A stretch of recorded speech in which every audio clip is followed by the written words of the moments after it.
excited to be here this year and look forward to as many of you can come as possible. Be glad to have you, be glad to see you. We will run you through everything that we have and take our time and explain it to you. Thank you.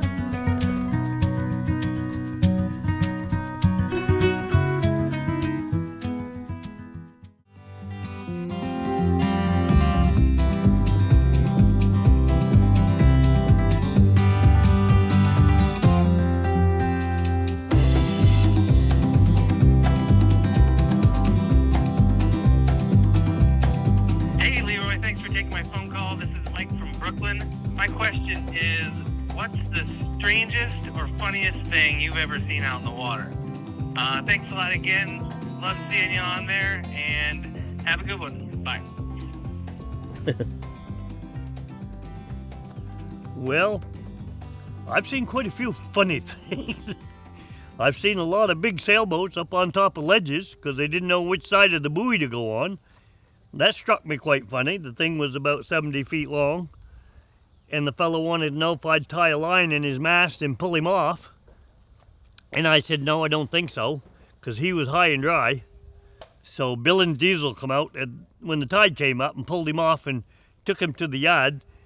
And I never saw him again, but I think he might have taken up golf, because that wasn't his thing. So this alcohol and running boats and not knowing what you're doing don't mix, and that's what they were doing. They were sitting in their big chair in the stern having a highball and all of a sudden crash. And it struck me quite funny. It wasn't funny in the sense, but it wasn't and it was. You see strange fish in your traps that you've never seen before. You see shellfish that you've never seen before. You'll see a shell that'll come up, or an old bottle that you know is probably 100 years old, and pieces of dinnerware and ice. You find all kinds of stuff. You find an old knife, you'll find a gun, you'll find the barrel of a gun, the stock's rotted off. You know, it'll get stuck in the trap and it'll come up. You find all kinds of stuff. It's really amazing. It is. Even when you go climbing, you get on the beach, go climbing, you start pulling that mud over, and you get down that deep after years and years, 50, 75, 100 years, because you'd be surprised what comes up.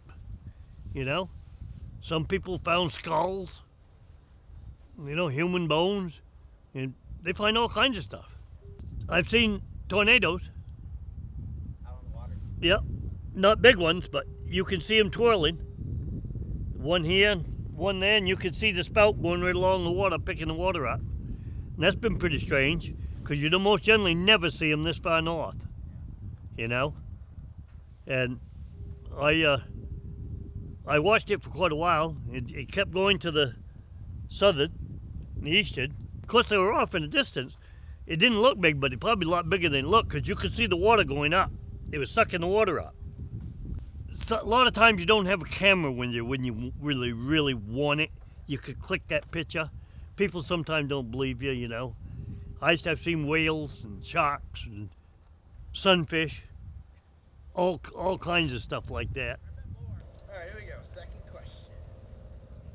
Hey, Leroy. This is Holly Eaton calling. I'm calling from Deer Isle, and I'm calling with a question about the future of fishing for our young fishermen or potential fishermen here on the coast. My son Sam is 5 and he loves fishing, but I'm really wondering if there's a future in that for him as we look at what's happening with our coastal resources. I'd really appreciate some insight that you and your crew may be able to offer for that. Thank you so much. Holly, I'm going to try to answer your question the best I can. You just mentioned fishing, and I'm not sure which fishing you are talking about, whether it's lobstering, crab fishing, or hand lining, or something of that nature.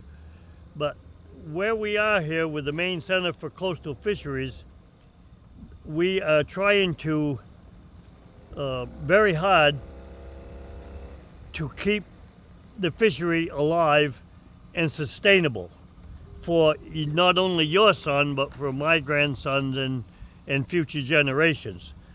I don't see it dying in as such, just dying out like a lot of the other fisheries did. However, you may see some regulations come down, or trap limits, or hours of fishing, or quotas of fishing, or something of that nature. I don't see it just stopping. It's a multi-million-dollar business. It's not only the fishery, but it's everything else that pertains to the fishery. Boat building, trap building, paints, clothes, boots, all of these stores that sell fishery supplies is all connected to this. Trucks, truck drivers, crate builders, making the wire for the traps, making the rope, making the buoys, boat building, all of that, engine, shipyards, all of that sell engines, repair them, put new ones in. You got a lot of places that handle seafood, all the seafood markets, all the restaurants. You see, they're all intertwined. Not just here on the island, but in the country. We're a lot bigger than just Stonington, Deer Isle. The big picture takes in a wide area, and a lot of livelihoods are involved in it. So I can't see this whole thing just dying.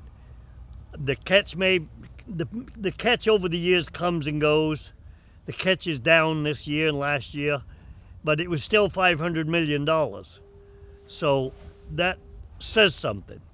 And I don't see it dying right off. I really don't see it dying right off. I hope that answers your question, and thank you for calling it in. Well, that brings us to a close of this video.